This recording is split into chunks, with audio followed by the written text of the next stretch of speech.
Hello viewers, welcome to Jinnat 360 YouTube channel. সঙ্গে রয়েছে আমি জিন্নাত। ফ্রেন্ডস, অস্থায়ী চুক্তিভিত্তিক কর্মচারীদের জন্য খুবই গুরুত্বপূর্ণ একটি আপডেট।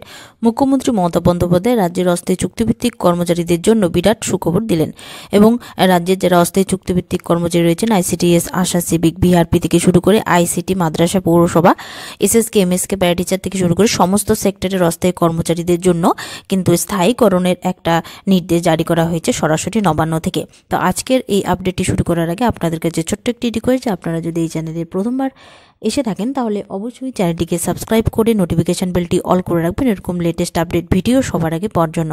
আর অলরেডি যারা চ্যানেলটি সাবস্ক্রাইব করে রেখেছেন তাদেরকে জানাই অসংখ্য ধন্যবাদ। তো চলুন আজকে সেই আপডেটটি আমরা এক নজরে দেখে নিই। তো আপনারা এখানে অন স্ক্রিনে দেখতে পাচ্ছেন, এবার অস্থায়ী কর্মীদের স্থায়ীকরণের সিদ্ধান্ত রাজ্যের সরকারি দপ্তরের সকলের চাকরি পাকা করছেন মমতা। এই নির্দেশ প্রথমেই কার্যকর করা হবে পঞ্চায়েত দপ্তরের জন্য। আগামী দিনে বাকি দপ্তরগুলির বিষয়েও ভাবনা চিন্তা শুরু করবে সরকার।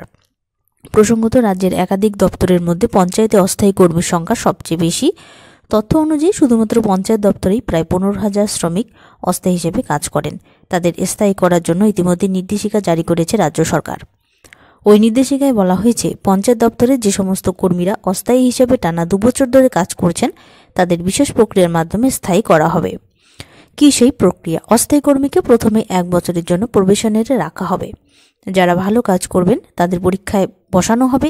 পরীক্ষায় ভালো ফল করলেই চাকরি পাকা। পরীক্ষা খারাপ ফল হলেও আশঙ্কার কারণ নেই, আরও 1 বছর প্রবেশনে থাকতে পারবেন তারা। এরপর পাবেন পরীক্ষায় বসার সুযোগ। এভাবেই ধাপে ধাপে স্থায়ী করা হবে সকল কর্মীকে। উল্লেখ্য, রাজ্যের পঞ্চায়েত দপ্তরে সরকারের সবচেয়ে বেশি জনকল্যাণমূলক কাজগুলি সংগঠিত হয়। এর মধ্যে রয়েছে 100 দিনের কাজ থেকে শুরু করে রাস্তা তৈরি, নির্মাণ বাংলা, গৃহ নির্মাণ সহ নানা ধরনের প্রকল্প। আর এই সবকটি প্রকল্পেই যুক্ত রয়েছেন অস্থায়ী কর্মীরা। রাজ্যে বাম আমল থেকে এই অস্থায়ী পদে কর্মী নিয়োগ করা শুরু হয়েছিল। তবে পরবর্তীকালে তৃণমূল সরকার আসার পর 10 বছরের বেশি যারা অস্থায়ী কর্মী হিসাবে কাজ করেছেন তারা স্থায়ী চাকরির দাবি করেন। সেই দাবি পত্র মুখ্যমন্ত্রীর কাছে পৌঁছতেই এবার তাতে সবুজ সংকেত দিলেন মমতা।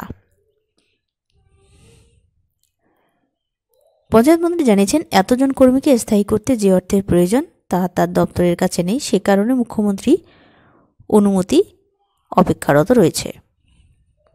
তো অস্থায়ী চুক্তিভিত্তিক কর্মচারীদের জন্য আজকের আপডেটটি এখানে শেষ করছি। আপডেটটি যদি আপনাদের ভালো লেগে থাকে অবশ্যই একটি লাইক দিয়ে চ্যানেলটি সাবস্ক্রাইব করে পাশে থাকবেন। ধন্যবাদ।